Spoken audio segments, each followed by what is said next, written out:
What if the most important thing you are looking for is not something you will see coming from far away, but something already forming quietly within you?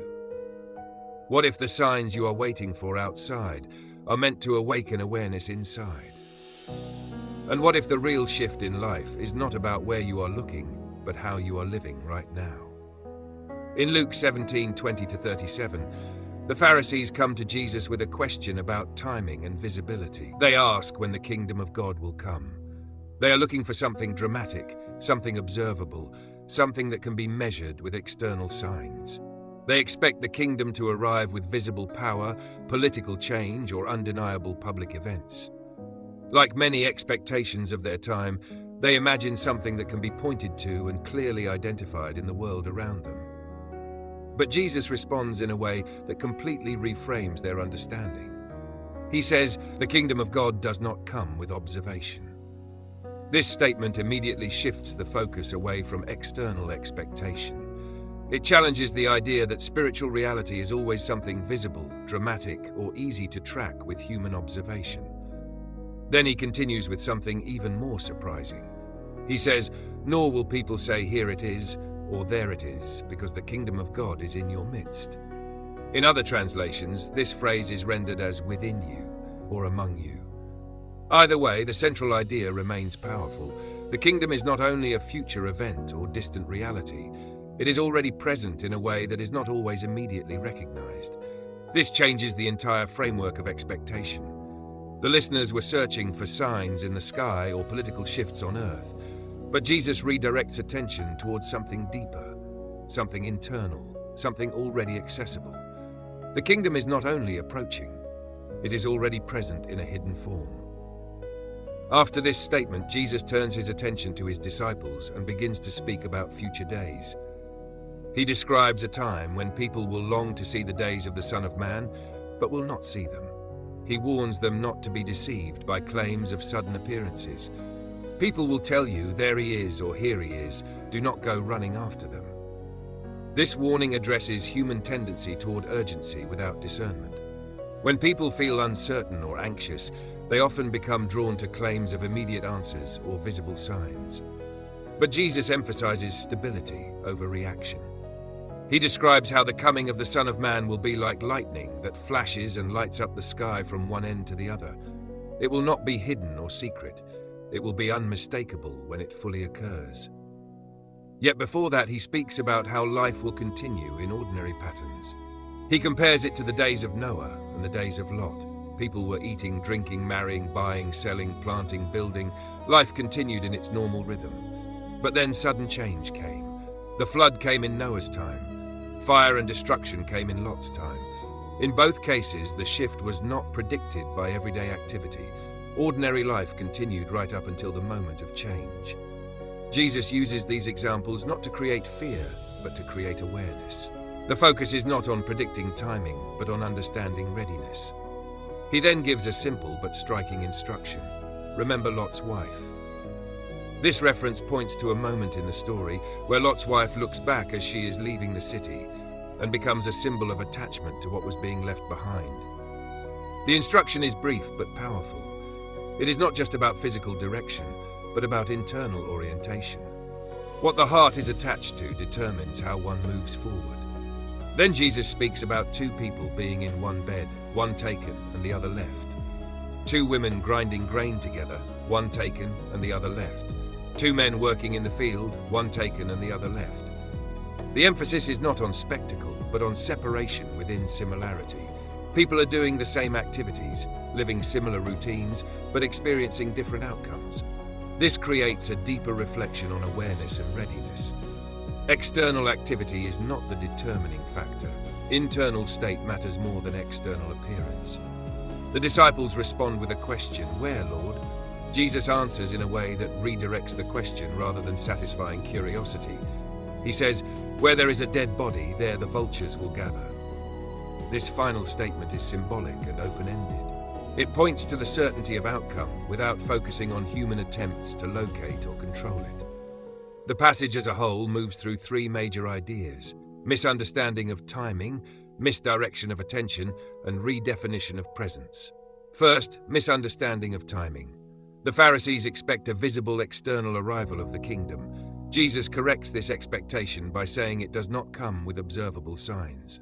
Second, misdirection of attention. People are warned not to chase rumors or external claims of sudden appearances. This addresses the human tendency to seek certainty through external confirmation. Third, redefinition of presence. The kingdom is described as already present in a way that is not always recognized through external observation. This creates a shift from looking outward to looking inward.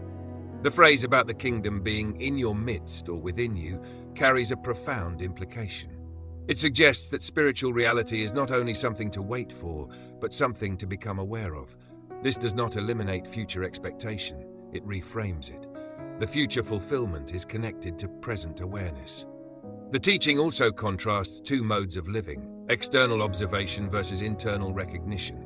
External observation seeks signs, events, and visible changes. Internal recognition seeks awareness, alignment, and understanding of present reality. Jesus consistently points toward the latter. The references to Noah and Lot serve as reminders that ordinary life can continue without awareness of deeper shifts. People were engaged in normal routines when sudden change occurred. This is not to create anxiety, but to encourage attentiveness. The emphasis is not on withdrawing from life, but on living with awareness within it. One of the most subtle but important ideas in this passage is that readiness is not defined by prediction, but by orientation. People in Noah's time were not judged for eating or building. Those are normal activities. The issue was not activity, but awareness. Similarly, in the days of Lot, life continued until a sudden turning point. The warning is not against daily living, but against living without reflection. Remember Lot's wife reinforces this idea. Looking back represents attachment that prevents full movement forward. It is not just about physical direction, but about emotional and spiritual alignment. Attachment to what is being left behind can interfere with what is being entered into. The image of two people in the same situation with different outcomes emphasizes hidden distinction. External similarity does not guarantee internal alignment. This challenges assumptions about visibility and understanding. What appears identical externally may be very different internally. The disciples' question, "Where, Lord?" reflects human desire for location-based certainty. The response they receive redirects attention away from geography towards symbolism and inevitability. The image of vultures gathering where there is a body points to certainty of outcome without providing a map for prediction. It suggests that certain realities become self-evident when conditions are present.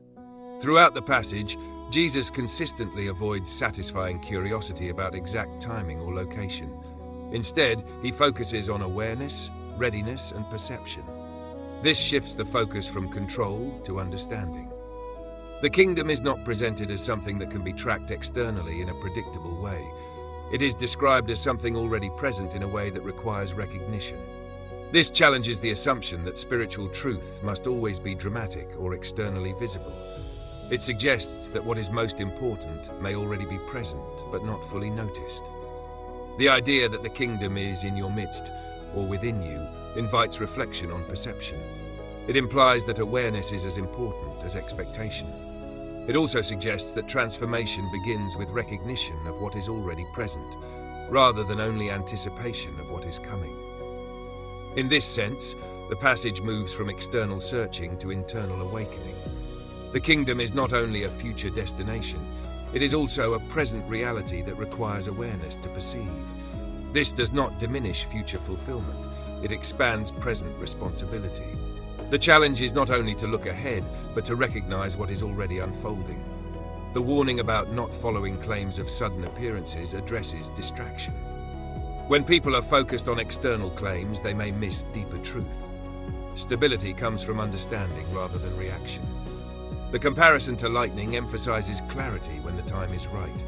When true change comes, it will not require speculation. But until then, awareness is the key. The passage ends without resolving all curiosity. It leaves space for reflection rather than closure. Because the goal is not complete prediction, but ongoing awareness. The kingdom is both present and future, hidden and revealed, internal and external. And the invitation is to live in awareness of that reality, rather than only searching for external confirmation. It is a call to perception, readiness, and inner alignment. Thank you for watching this video.